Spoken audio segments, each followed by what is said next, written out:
الذي بنعمته تتم الصالحات وبفضله تحسن البدايات والنهايات. والصلاة والسلام على سيد السادات وقدوة القادات سيدنا محمد خير مخلوقين في الأرض والسماوات، وعلى آله نجوم الاهتداء وأصحابه مصابيح الابتداء، ومن تبعهم بإحسان إلى يوم الميقات، وعلينا معهم وفيهم برحمتك يا أرحم الراحمين. Segala puji dan syukur kita panjatkan kehadirat Allah Jalla Jalaluh. Salawat dan salam kita sampaikan kepada junjungan kita, kekasih kita, pemimpin kita, penolong kita, penyelamat kita, pembawa hidayah kepada kita, pemberi syafaat untuk kita kelak di hari kiamat, baginda Nabi besar Nabi kita Muhammad sallallahu alaihi wasallam beserta keluarga besarnya dan seluruh sahabatnya, juga para pengikutnya hingga hari kiamat. Semoga kita semua yang hadir di tempat ini Allah golongkan menjadi pengikut-pengikut setia Nabi Muhammad sallallahu alaihi wasallam, yang kelak nanti kita di hari kiamat dapat dikumpulkan dalam barisannya, mendapatkan pertolongan dan syafaatnya, masuk ke dalam syurga bersamanya. Amin ya Allah ya Rabbal Alamin. Yang saya hormati, saya muliakan para alim, ulama, para tokoh masyarakat yang hadir bersama, wabil khusus Ayahanda Bapak Haji Ridwan Ibrahim SAG MPD PLT Kadis Syariat Islam Kota Banda Aceh. Kita doakan beliau diberi panjang umur, sehat afiat. Dan juga ada Bapak Kepala Desa yang saya hormati, saya muliakan, dan juga khususnya pimpinan Dayah Nizamul Fata Ayahanda Tengku Haji Zumirta. Mudah-mudahan Allah berikan beliau panjang umur, sehat afiat. Allah Subhanahu wa taala mudahkan segala perjuangan beliau dunia dan akhirat. Dan keluarga besar Dayah dan semua santri santriwati, para orang tua santri, para hadirin hadirat yang dimuliakan oleh Allah. Kita mohon pada Allah, kita minta pada Allah agar kita semua yang hadir di tempat ini Allah panjangkan umur kita, Allah sehatkan badan kita, Allah kabulkan niat dan hajat kita, Allah mudahkan segala urusan kita, Allah Subhanahu wa taala luaskan rezeki kita. Kalau ada di antara kita yang sakit, Allah angkat penyakitnya, diberi kesembuhan, keafiatan, berkah daripada silaturahmi, berkah dari majelis yang mulia di malam hari ini. Pertama-tama saya sangat bahagia, senang sebelum saya menyampaikannya. Sampai di kota Aceh, Banda Aceh ini yang luar biasa, dan alhamdulillah setelah beberapa hari yang lalu saya sampai hari Senin, dan hari ini saya kembali ke Banda Aceh setelah pergi ke Simpang Bulim, kemudian ke beberapa wilayah di Aceh. Mudah-mudahan insyaallah saya mendapatkan keberkahan. Kenapa keberkahan? Karena insyaallah saya yakin orang-orang Aceh berkah semuanya. Banyak orang-orang soleh, banyak aulia.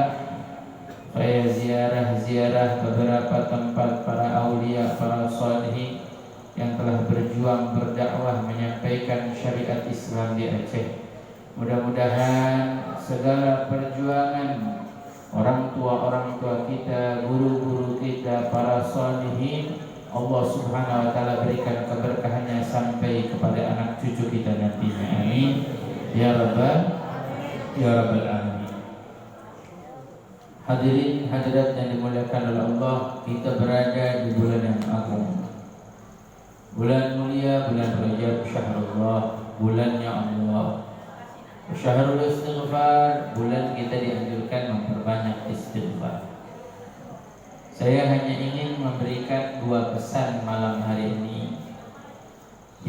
pertama, sambunglah hubungan kita dengan Allah. Perbanyaklah beribadah kepada Allah. Perbanyaklah amal-amal saleh. Jujur dengan apa yang kita saksikan, apa yang kita lihat, kita ini sudah hidup benar kalau dikatakan di akhir zaman. Kita hidup memang sudah di akhir zaman. Maka kita perlu mendekatkan diri kepada Allah, beribadah pada Allah, meningkatkan amal soleh, ikatkan hubungan kita dengan Allah. Sebab kita saksikan dan kita lihat, kalau kita jauh dari Allah, kita tidak menyambung hubungan kita dengan Allah, pastilah kita akan mendapatkan kesulitan. Apalagi jujur, warga Aceh ini warga yang menetapkan syariat Islam, menjalankan syariat Islam. Kalau kita yang menjalankan syariat Islam kemudian bermaksiat kepada Allah, melanggar perintah Allah, pasti Allah berikan ujian dan cobaan. Dan warga Aceh lebih menyaksikan hal itu dibandingkan saya. Tidak terjadi ujian, tidak terjadi cobaan, tidak terjadi peringatan dari Allah Subhanahu wa taala kecuali karena apa? Karena jauhnya kita dari Allah. Allah Subhanahu wa taala berikan ibrah, banyak pelajaran. Jadi saya selama di perjalanan saya tanya dari pertama saya sampai, karena waktu terjadinya tsunami itu saya berada di Hadramaut di Yaman. Tahun 2004 itu kalau tidak salah saya masih di Yaman, di mana di Yaman itu guncangan anginnya saja masih terasa sampai ke Yaman.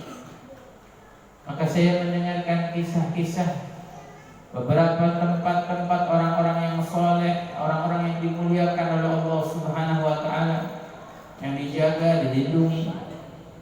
Seperti ada yang makam orang soleh sampai menjadi tempat orang mengamankan dirinya, Masjid Baitur Rahman dan masjid-masjid yang lainnya. Saya teringat di mana kisah Isra Mi'rajnya Rasulullah SAW. Rasulullah itu diperintahkan oleh Allah Subhanahu wa taala untuk mendatangi kuburan Nabi Musa, menziarahi kuburan Nabi Musa, dan ini disebutkan dalam hadis sahih. Artinya Nabi menunjukkan kepada kita bahwa ziarah kubur itu diperbolehkan. Dan bukan hanya itu saja, di dalam Isra dan Mi'raj yang diriwayatkan oleh Imam Al-Bukhari, Nabi juga datang ke tempat lahirnya Nabi Isa, di mana disebutkan apa yang dimaksud dengan tempat lahir Nabi Isa. Tempatnya orang yang dimuliakan oleh Allah, tempatnya orang soleh. Lahu athar wal barakah, ada bekas, ada keberkahan. Makanya saya perhatikan seperti itu. Kenapa beberapa tempat Allah lindungi, Allah jaga? Sebab tempat tersebut selalu digunakan untuk ibadah. Tadi saya pagi ke Pidi, ada satu kampung katanya yang mestinya kampung itu kalau dilihat dari kampung-kampung lain yang terkena goncangan tsunami yang luar biasa, kampung itu mestinya lebih parah. Tapi apa, kampung itu malah tidak terkena apa-apa, malah menjadi tempat pengungsian. Ternyata saya waktu masuk situ, dari pertama sudah diceritakan ada makam orang soleh, di mana makam orang soleh itu binatang itu tidak bisa masuk, tupai tidak bisa masuk kampung situ, sehari, 2 hari, 3 hari mati. Saya bilang Masya Allah, luar biasa. Jadi renungan buat saya, jadi pelajaran buat saya. Bekasnya orang soleh, tempatnya orang soleh, jangan kita pikir tidak ada athar, tidak ada hasil, tidak ada keberkahan. Pasti ada keberkahan. Makanya mohon maaf kalau dibilang Aceh itu sekarang daerah termiskin, saya nggak percaya Pak, jujur aja. Kenapa kok nggak percaya? Semiskin-miskinnya orang Aceh punya rumah Pak. Orang Jakarta banyak yang nggak punya rumah, ngontrak, sewa. Berkah yang Allah berikan, seperti tadi disampaikan, karena kita menjalankan syariat Allah. Kita menjalankan syariat Islam. Orang-orang Aceh sholat tidak ditinggal, ibadah kepada Allah. Ya katakan masih ada yang jauh dari Allah. Nah, ini tugas kita sama-sama berdakwah, mengajak mereka untuk kembali ke jalan Allah. Tapi saya sebut seperti ini, makanya Allah beri keberkahan. Tadi saya sebelum sampai di sini, guru saya Ustaz dari mana tadi? Ustaz Jenjel. Beliau bilang sama saya, Bib, ini dulu diperkirakan Aceh ini setelah tsunami tidak akan ada kehidupan, karena dikhawatirkan penyakit yang banyak, lepra dan lain sebagainya. Tapi subhanallah sekarang orang Aceh berlipat-lipat ganda lagi. Saya bilang berkah. Sampai saya tadi ngobrol-ngobrol sama tukang emas.